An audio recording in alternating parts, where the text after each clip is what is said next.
Pergunta: o que envolve o gerenciamento de riscos ocupacionais, GRO, e quais são os documentos obrigatórios para sua implementação?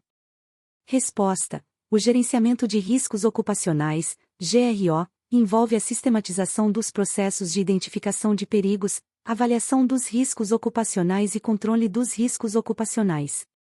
Este gerenciamento deve ser implementado em cada estabelecimento da organização e alcançar todos os perigos e riscos ocupacionais existentes. Os processos obrigatórios do GRO são materializados no Programa de Gerenciamento de Riscos, PGR, que inclui o inventário de riscos ocupacionais e o plano de ação. Além disso, outras informações devem ser formalmente registradas, como o relatório de análise de acidentes e doenças do trabalho, para o cumprimento das normas de segurança e saúde no trabalho, SST. Pergunta: como se diferenciam perigo e risco ocupacional no contexto do gerenciamento de riscos ocupacionais? Resposta: o perigo é uma fonte com o potencial de causar lesões ou agravos à saúde, caracterizada pela existência da exposição. Essa exposição pode ocorrer por um evento perigoso, exposição a agente nocivo ou uma exigência da atividade de trabalho.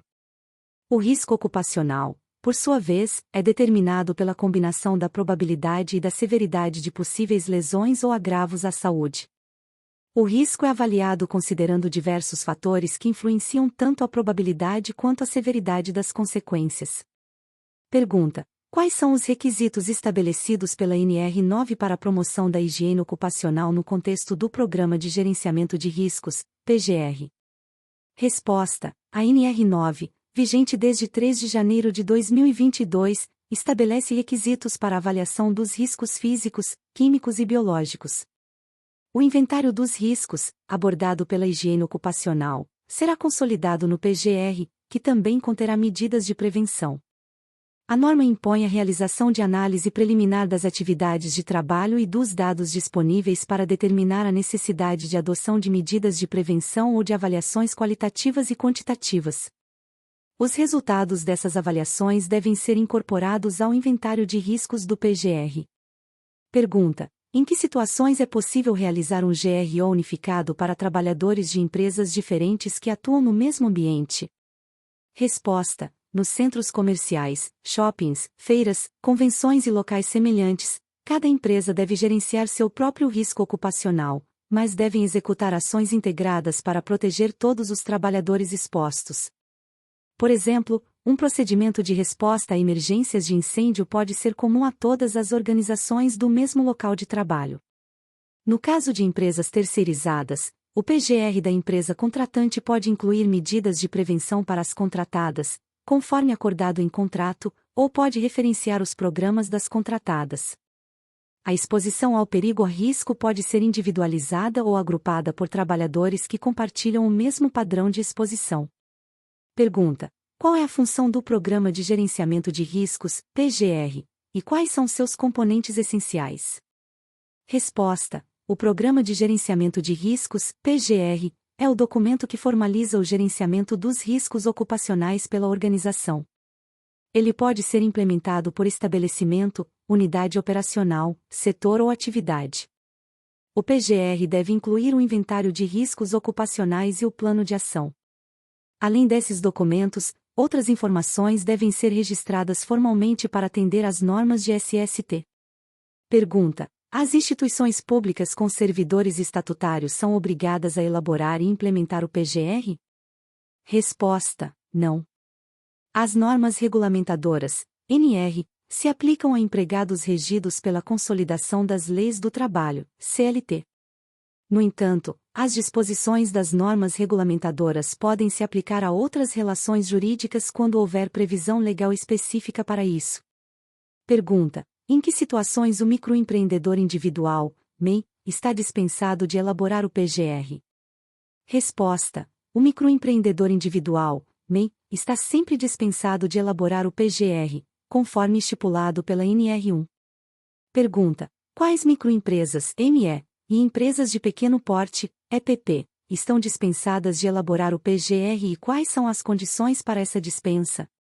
Resposta: as microempresas, ME, e empresas de pequeno porte, EPP, de graus de risco 1 e 2, que não identificarem exposições ocupacionais a agentes físicos, químicos e biológicos em seu levantamento preliminar de perigos, estão dispensadas de elaborar o PGR.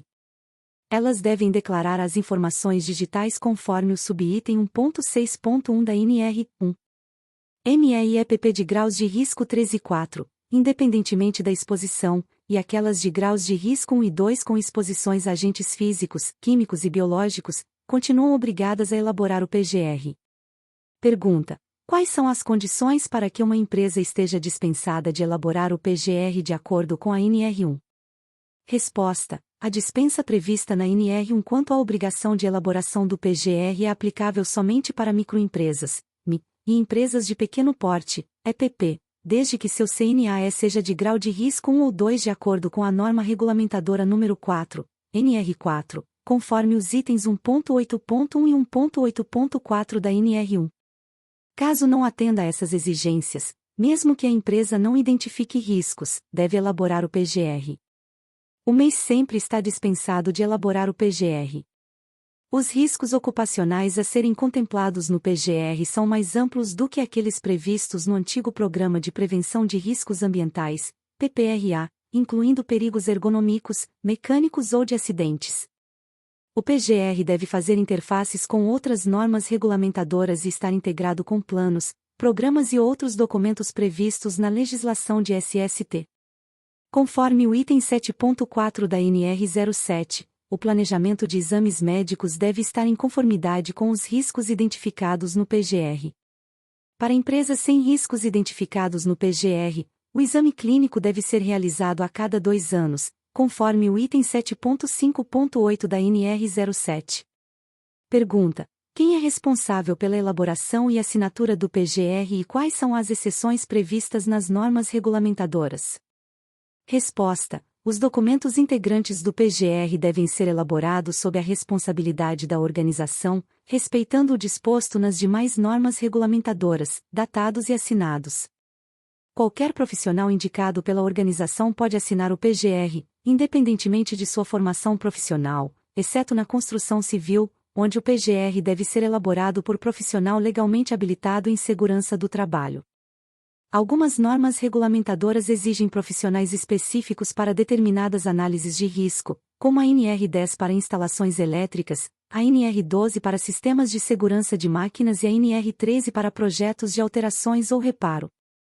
Tanto o inventário de riscos quanto o plano de ação do PGR podem ser datados e assinados de forma eletrônica, conforme o item 1.6.2 da NR1, utilizando o certificado digital da organização ou plataforma gratuita do governo federal para assinatura de arquivos digitais. Pergunta: a organização pode contratar uma empresa de consultoria para elaborar o PGR? Qual é a responsabilidade da organização nesse caso?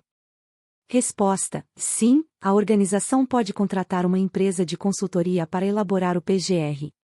No entanto, a responsabilidade perante o Estado, na esfera administrativa, é sempre da organização, mesmo que contrate terceiros. A organização deve designar e atribuir funções e responsabilidades específicas para a pessoa ou equipes de trabalho, observando as normas regulamentadoras que determinam a responsabilidade técnica para a elaboração de certos documentos, como o prontuário das instalações elétricas. Pergunta: é necessário emitir uma anotação de responsabilidade técnica, ART, para a elaboração do PGR? Resposta: não, a responsabilidade de elaboração do PGR é da organização, que deve demonstrar liderança e comprometimento com a gestão dos riscos ocupacionais. A anotação de responsabilidade técnica, ART, é obrigatória em contratos para execução de obra ou prestação de serviço de engenharia, agronomia, geologia, geografia e meteorologia, ou para desempenho de cargo ou função que exijam habilitação legal e conhecimentos técnicos nas profissões abrangidas pelo sistema CONFEA-CREA. Eventualmente, alguns documentos do PGR podem precisar ser acompanhados da arte. Gratidão a todos! E não se esqueça de curtir o vídeo, se inscrever no nosso canal e compartilhar o vídeo com amigos e familiares para aumentar essa rede do bem. Ative o sininho também para receber todas as notificações de novos vídeos. Até mais!